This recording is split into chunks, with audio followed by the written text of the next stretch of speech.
짝짝옵니다.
만인데 뒤에 붙잖아 또 제발 좀더 한번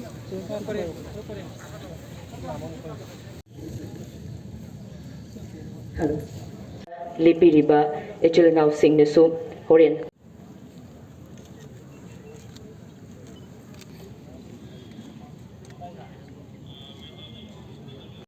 ꯑꯩꯈꯣꯏꯅ ꯊꯥꯖꯔꯤꯕ ꯇ꯭ꯔꯣꯐꯤꯁꯤꯡ ꯑꯁꯤꯗ ꯏꯁꯥ ꯏꯁꯥꯒꯤ ꯈꯨꯗꯣꯡꯆꯥꯒꯗꯕ ꯃꯐꯝ ꯌꯦꯡꯗꯨꯅ ꯌꯦꯡꯁꯤꯟꯕꯤꯅꯕꯒꯤꯗꯃꯛꯇ ꯅꯣꯛꯆꯔꯤ ꯏꯀꯥꯏ ꯈꯨꯝꯅꯖꯔꯤꯕ ꯉꯁꯤꯒꯤ ꯊꯧꯔꯝ ꯑꯁꯤꯒꯤ ꯊꯧꯕꯨꯔꯣꯏ ꯑꯣꯏꯕꯤꯒꯗꯧꯔꯤꯕ ꯂꯝꯗꯝ ꯑꯁꯤꯒꯤ ꯃꯨꯈ꯭ꯌ ꯃꯟꯇ꯭ꯔꯤ Honorable Chief Minister Manipur Sri Nongthongboam Biren Singh ꯊꯧꯔꯝ ꯄꯥꯡꯊꯣꯛꯂꯤꯕ ꯃꯐꯝ ꯑꯁꯤꯗ ꯃꯤꯀꯨꯞ ꯈꯔꯒꯤ ꯃꯇꯨꯡꯗ ꯑꯃꯗꯤ ꯃꯥꯡꯗ ꯂꯦꯞꯄꯤꯔꯤꯕ ꯏꯆꯤꯜ ꯏꯅꯥꯎꯁꯤꯡꯅꯁꯨ ꯍꯣꯔꯦꯟ ꯐꯝꯊꯔꯛꯄ ꯃꯇꯝꯗ ꯈꯨꯗꯣꯡꯆꯥꯅꯕꯒꯤꯗꯃꯛꯇ ꯃꯗꯨꯒꯤ ꯒꯦꯞ ꯑꯗꯨ ꯌꯦꯡꯕꯤꯔꯒ ꯍꯧꯖꯤꯛꯇꯒꯤ ꯍꯧꯅ ꯐꯤꯕꯝ ꯑꯁꯤꯒꯤ ꯏꯀꯥꯏ ꯈꯨꯝꯅꯖꯔꯤꯕ ꯃꯨꯈ꯭ಯ ꯃꯟꯇ꯭ꯔꯤ Honorable Chief Minister Sri Nongthongboam Biren Singh ꯂꯦꯡꯁꯤꯜꯂꯛꯂꯤ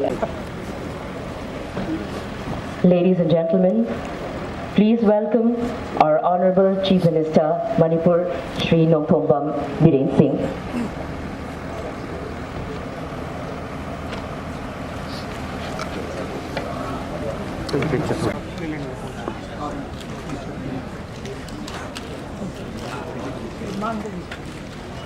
ꯑꯩꯍꯥꯛꯅ ꯈꯨꯔꯨꯝꯖꯔꯤ ngasi thangja numit December thagi tang ani ing 2016 numit asida pangthokliba thauram masigi mathakda masigi mathakda nurchari sinam pankhai valley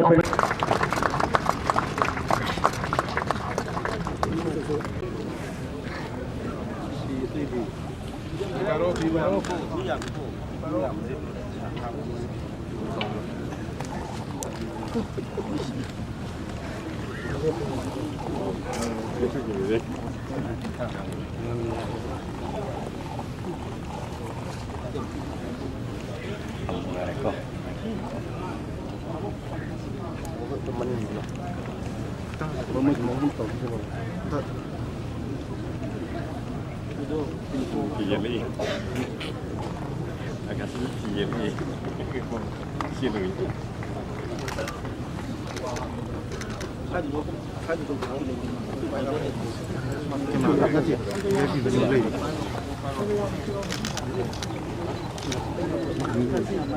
sini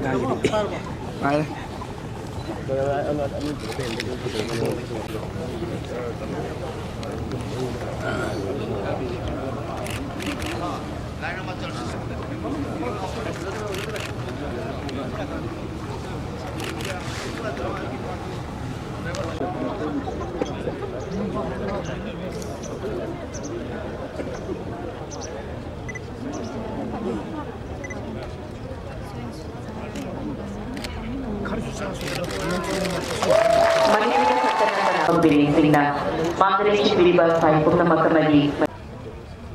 Ako'y masit araw na ako kuwire. Masit taabadagi mamayamang may bunsisuman kre. Ako'y kitang sacrifice ang nasi. Ako'y kitang forgive and forgiveness ang nasi. Ako'y kitang natmi bagi bunso ako'y lays. Kaupo bagi bunso ako'y lays.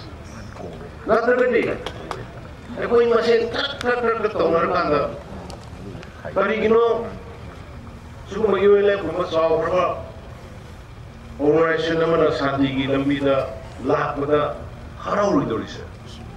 Manipur na lang iba miyoy, samagi manungga miyoy, mabutsuda ka mapandi haraw kaya siya ang pandemic. 99%. Ano na, ama 1% lang yung doon so ay na, kasi hajar siya. Yokuyo. Haraw ko na yokuyo. Criticize na ubi no. Criticism na ubi no. Lai mapoto ki outcome yan kasi. Pagi sanbi lai di ngay tahong hat ko. Pagmita isa na bida sanbi lai di ngay tahong hat ko ay na ko iti paham na yam sara ka. Misi pang lai na nila ubiwang tawag. Don't do it. Ay nga sa siya lo. Niyo iba mga ipunsi sige press. Ano ki magmamanyama yun? Lalu mamanyama to kasi kangaman eh. Manipur sino tanda ni ang mamanggi mamanse na sige. Tanda siya de kangaman eh. Pamurang mali. Mang kiba mayang do. Takti damoy na to kiba mayang do. Hatmi kiba mayang do. Na sige sumay na kasi na koksa na wali sana ka. Lambi pibi na magandi. Hingang mani. Apun bakal mamanipur mo siya. Ano na. Bharat सरकार की मानो ना honourable prime minister Modi ji की अमित शाह जी की मक्खन दौड़ रही थी नालों को नहीं खंगे आसमान उठो रही थी हां बड़ी करना पीवे याद खंगे इन्होंने आज बात में पी रही थी नोई दिन तो बेरो है नोई नाटक चल बेरो है नोई सी मशीन आप ले है नोई सी हम यूनिक कोई कम्युनिटी है मनी नोई सी बांग की बेयाद ले सीगी बहुत बयान से जो कोई मणिपुर में तेरे पब्लिक चुना Kamu macam boleh, aduna, ay macam sang manungkul ke, ay di sudah lagi, kali si dia tu ramai. Setiap kecil misra moina, mayam lagi, leksin lagi, si orang pun lagi ay, Manipur santi lambi, mayum thalo ga dam, sahih kaya, tapon teman anggar lelur mayam se.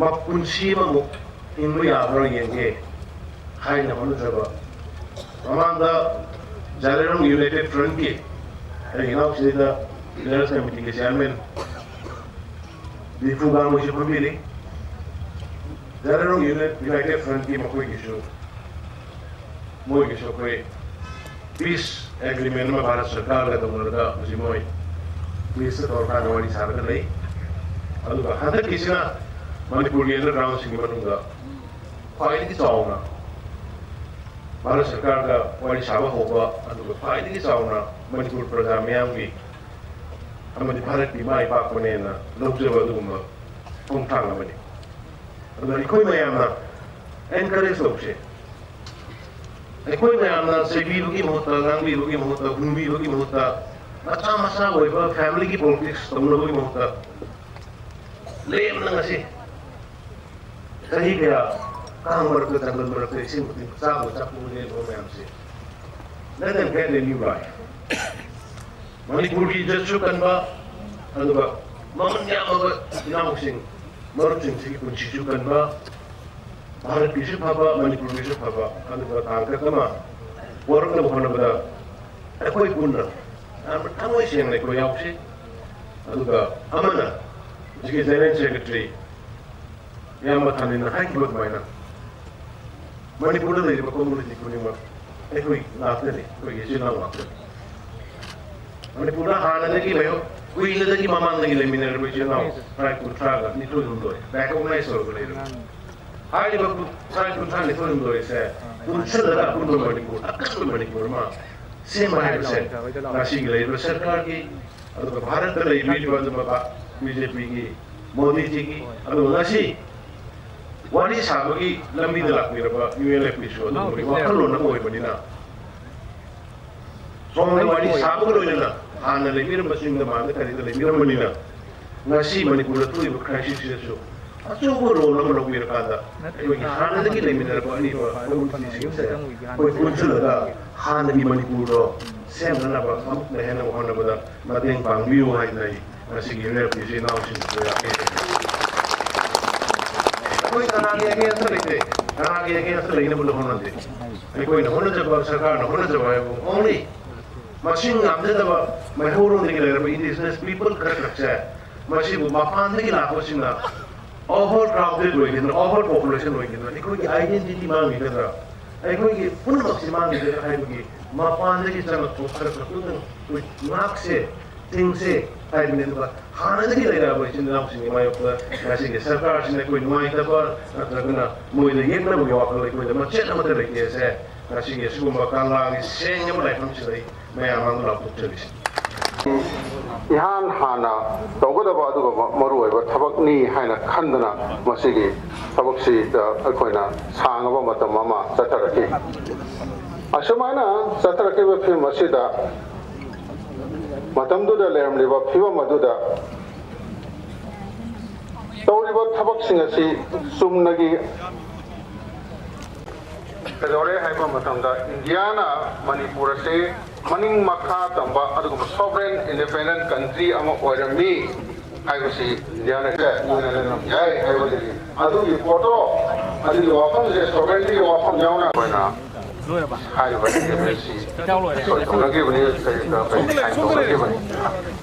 ꯑꯁꯤꯒꯤ ꯅꯨꯃꯤꯠ ꯑꯁꯤꯗ ꯅꯤꯡꯁꯤꯡꯖꯒꯦ ꯑꯗꯨꯅ ꯑꯩꯈꯣꯏ ꯃꯅꯤꯄꯨꯔꯤꯁꯤꯡꯗꯤ ꯃꯤꯈꯥ ꯄꯣꯟꯕ ꯍꯩꯇꯕ ꯑꯗꯨꯒꯨꯝꯕ ꯀꯥꯡꯂꯨꯞꯅꯤ ꯍꯥꯏꯕꯁꯦ ꯏꯄꯥ ꯏꯄꯨꯁꯤꯡꯅ ꯑꯩꯈꯣꯏꯗ ꯇꯝꯕꯤꯔꯝꯃꯤ ꯑꯗꯨꯒꯤ ꯇꯨꯡ ꯏꯟꯖꯗꯨꯅ ꯉꯁꯤ ꯐꯥꯎꯕ ꯆꯪꯁꯤꯟꯖꯔꯛꯄꯅꯤ ꯑꯩꯈꯣꯏ ꯆꯍꯤ 2002ꯒꯤ ꯃꯅꯨꯡ ꯑꯁꯤꯗ ꯑꯋꯥꯅ ꯆꯍꯤ 3 ꯑꯃ